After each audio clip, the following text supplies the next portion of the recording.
Hello à toi et bienvenue dans ce nouvel épisode de l'Odyssée sabbatique. Avant qu'on commence vraiment l'épisode, tu connais la chanson, n'oublie pas de t'abonner au podcast et si cet épisode te plaît, laisse 5 étoiles et ou une revue. Je te remercie. Aujourd'hui, j'aborde avec toi un sujet qui me turlupine. C'est le fameux « il faut fuir le salariat pour être libre ». La liberté, c'est quitter son CDI, comme s'il fallait choisir entre le rouge et le jaune. Moi, j'ai choisi la couleur secondaire, à savoir le mélange des deux. Le orange, l'entre-deux. Et donc pourquoi pas toi ? Tu connais la chanson ? Installe-toi confortablement avec ta boisson chaude, ton plaid, voire même ton silence préféré. Respire, on démarre. Comme je te l'ai dit en intro, j'ai choisi l'entre-deux, j'ai choisi un environnement que j'appelle hybride, c'est ça mon orange. Le rouge, c'est le salariat et le jaune, l'entrepreneuriat. Alors oui, sur les réseaux, en grande majorité, tu sais, on nous fait croire que l'entre-deux n'existe pas. Heureusement qu'il y a des exceptions, mais il ne faut pas se leurrer. Elles ne courent pas les rues, tu le sais très bien. Ce que tu entends, c'est sûrement le salariat est toxique, tu es dans une cage, tu n'es pas libre, tu es déprimé, signer un CDI ce n'est ni de la sécurité, ni de la stabilité, ni blablabla. T'entends sûrement ça. Ou bien, tu entends un autre son de cloche qui dit que l'entrepreneuriat, alors ça, c'est le Graal. Le Graal parce que tu es ton propre patron, tu as la liberté financière et géographique. Et tu sais, j'aime apporter de la nuance. Je t'explique pourquoi c'est ok d'accepter le match nul, l'hybride, l'entre-deux, cette situation où je me situe actuellement. Je te redonne le contexte. On commence par le salariat. Grosso modo, je suis partie 9 mois en congé sabbatique. Je suis revenue à mon poste avec un périmètre différent. Sans te mentir, ça ne me faisait pas vibrer du tout de reprendre ce poste. J'aspirais à plus et j'étais prête pour le niveau supérieur, ailleurs. Autrement dit, j'étais prête à changer d'environnement pour évoluer. J'ai manifesté, j'ai prié et j'ai eu la promotion que je voulais à Amsterdam. Et là, je te vois venir, tu pourrais me poser la question, ouais mais Sabinou, est-ce que tu pensais que le salariat était toxique avant de partir en congé sabbatique ? Tu peux pas te retourner ta veste comme ça. Bien sûr je pensais que c'était un genre toxique, le salariat. Je vais pas te mentir, je vais pas jouer la carte de l'hypocrisie. Effectivement. Toutefois, je n'ai pas peur d'admettre que ma relation au travail n'allait pas du tout. Je ne mettais pas assez de barrières. D'ailleurs, la vérité, c'est que je n'en avais même pas. Les limites étaient aux oubliettes, aux abonnés absents. Je le mentionne dans la saison précédente, je faisais très souvent la fermeture des bureaux à 20h30 avec une autre collègue. Franchement, Momo et moi, on était à les abonnés. On était abonnés à 20h30. Et pour avoir plus de détails sur cette partie-là, je t'invite à écouter les épisodes 7 et 8 pour avoir plus de détails. Et si tu te demandes également si je me réveille le matin en me disant « Mais pourquoi je dois y aller ?» Ou sinon, est-ce que j'ai la boule au ventre le dimanche soir parce que le lendemain c'est lundi ? Tu me dis, 6 mois avant mon congé sabbatique, oui, j'allais à reculons, j'étais là, guys, il faut y aller, why ? Jusqu'à dire la boule au ventre le dimanche, non, pas trop. J'étais pas dans cette case-là. Mais c'était lunaire, j'avais pas envie d'y aller. Et à mon retour, franchement, j'y allais, mais sans grande conviction. Tu sais, j'avais, comme on dit en créole, bouche à repoussé. Vraiment, j'avais le seum d'y aller. Mais bon, J'avais pas le choix, quoi. J'y allais, c'était pas grave. Et aujourd'hui, c'est le jour et la nuit. Mais vraiment, là, je suis on fire.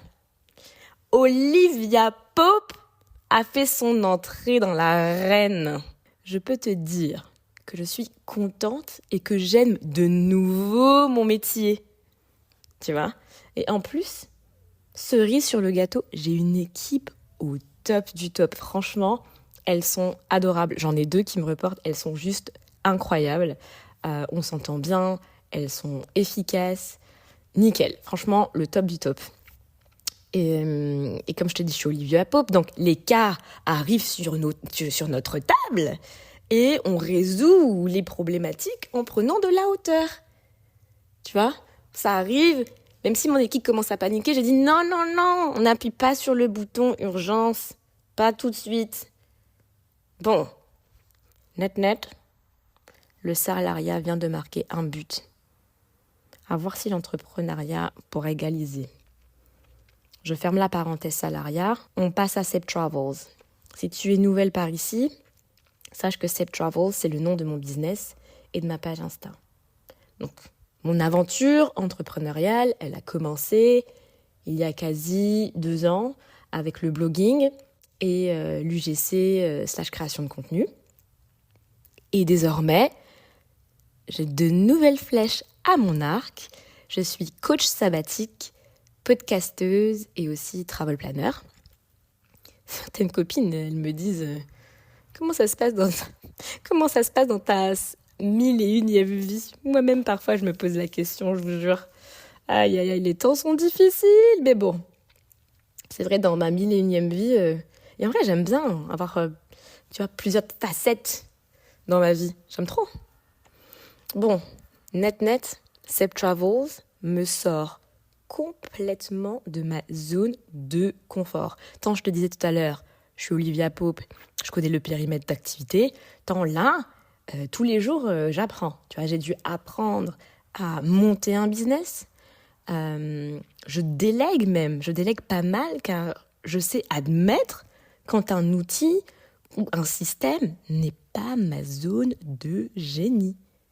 Je me dis que c'est OK si je ne suis pas experte, si je ne suis pas Olivia Pope, dans tous les piliers de mon business. Et je décide où j'alloue mon énergie. Après, je te vois me dire « Oui, mais Sabinou, t'as pas peur de laisser tes affaires à quelqu'un d'autre, tu sais jamais, nanani, nanana. » Oui, ça c'est la projection qu'on lance sur moi. Donc ma réponse à ça, c'est non. Non, je n'ai pas peur de déléguer. Pourquoi ? Parce que ça me permet d'avoir la paix et de garder le cap sur mes objectifs. Tu vois, j'ai une équipe de choc que je sollicite en fonction des besoins. Quand je te dis une équipe de choc, tu vas dire « Mais t'as embauché des gens ?» En soi, j'ai embauché des gens qui sont en freelance. Tu vois, ils sont experts sur une tâche et oui, je les embauche quand j'en ai besoin. Pour donner un exemple, j'ai ma maison podcast pour le montage et la programmation de mes épisodes Odyssée sabbatique. J'ai mon studio de design pour mes produits digitaux, car je veux absolument garder la même DA et clairement, de toi à moi, ne pas avoir à faire moi-même sur Canva. Non, je veux pas. C'est pas ma zone de génie, j'accepte, je donne à quelqu'un. J'ai également une spécialiste pour tout ce qui tourne autour des campagnes mail, tunnels de vente, tout ça, sur System.io. Et depuis peu, j'ai une nouvelle recrue dans l'équipe qui se charge de redonner vie à mon site internet pour que l'écosystème Seb Travels soit sain et structuré dans un seul et même endroit. Tu vois.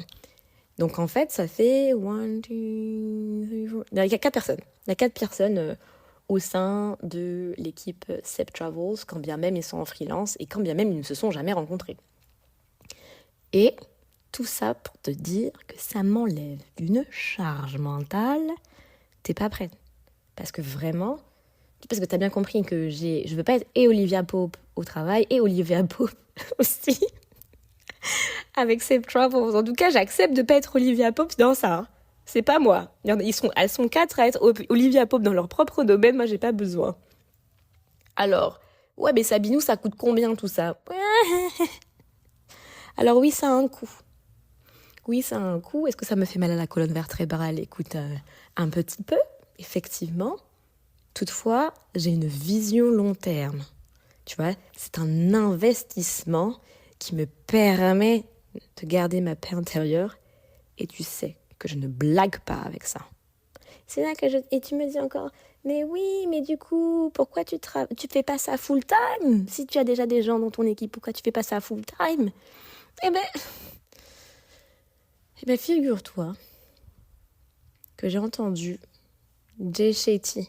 Tu connais Jay Shetty, le gourou de la charge mentale, la santé mentale, il faut se choisir, du coach de dev perso, grosso modo, c'est ça. Je l'ai entendu dire quelque chose qui m'a profondément parlé dans un épisode de In My Opinion avec Michelle Obama. Il explique qu'on a tendance à voir les choses en noir ou en blanc. Soit je quitte tout, soit je ne fais rien. Soit tu laisses tout derrière toi, soit tu fonces tête baissée et tu perds pied. Sans avoir planifié, sans avoir structuré, et t'es dans la mouise. Et c'est là qu'il rappelle qu'il existe un entre-deux. Il existe un juste milieu. Peut-être que tu n'as pas besoin de démissionner. Peut-être que tu peux garder ton CDI, tout en construisant ta passion, tout en développant tes compétences, tout en élargissant ton réseau. Tu vois ? Et ce qui ressemble à un saut dans le vide, à savoir tout quitter, tout laisser derrière toi, ça peut en réalité être une série de petites marches. Et Valérie, ma coach de dev perso, me dit aussi, tu plantes les graines petit à petit, la récolte se fait en temps et en heure. Trust the process. Donc net, à mon sens, pourquoi je fais pas ça full time? Parce que, écoute, je suis pas obligée de démissionner pour que ma transformation elle ait de la valeur. Et pour moi, c'est ça, ma posture hybride entre le salariat et l'entrepreneuriat. Et pour le moment, écoute, 1-1, il y a match nul entre les deux. Et est-ce que l'entrepreneuriat gagnera le match un jour? Écoute, affaire à suivre. Donc pour conclure cet épisode, ne laisse pas les réseaux ou tes créateurs préférés sur Instagram dicter ta trajectoire. Garde bien en tête que tu n'es pas obligé de choisir entre les deux extrêmes, salariat ou entrepreneuriat, pour te sentir libre et aligné. J'ai choisi l'option hybride, l'entre-deux, et je suis en paix et alignée avec ce choix. Pourquoi pas toi? Net. Fais ce qui est juste pour toi et c'est ok. Merci d'avoir écouté cet épisode. Pense à le partager, à laisser une note et ou un mot sur ta plateforme d'écoute. On se retrouve mardi prochain pour un nouvel épisode, le tout premier en anglais avec Brit. D'ici là, prends soin de toi, toujours avec paix et douceur.